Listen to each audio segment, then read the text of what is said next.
నిఖిల్ గురించి చెప్పాలంటే అసలు రావడంతోనే మనిషి కొంచెం కొద్దిగా అటు ఇటు అటు ఇట్లా ఊగుతూ ఇట్లా అంటే కొంచెం టెన్షన్ ఇలా ఉన్నాడు. చేతులు ఏం లేదు కాబట్టి, సార్ మీరు నమ్మినా నమ్మకపోయినా అన్నాడు. అంటే ఏదో పెద్ద విషయం చెప్పాలని తన ఫీలింగు. దానిలో ముక్కలు ముక్కల కింద చేసి చెప్తున్నాడు అనమాట.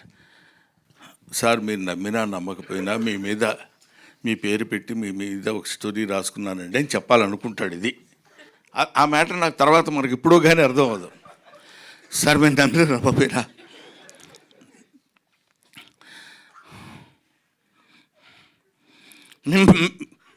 మీ పేరు పెట్టుకుంటాను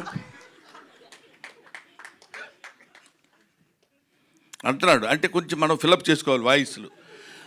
అది మీ సినిమా మీ మీద నా లైఫ్ అంటున్నాడు. నాకేంటి అర్థం కాల, అది ఏంటిది, వాట్ హ్యాపెండ్. ఈయన పక్క నుండి చాలా క్లియర్గా చెప్పేవాళ్ళలాగా రాహుల్ చెప్పవయ్యా కంగారు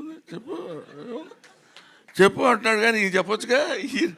ఇతను కూడా చెప్పు అనే 2-3 పదాలు నేర్చుకుని వచ్చాడు తప్ప అది ఇలాగా మీ మీదనే రాసుకున్నానండి.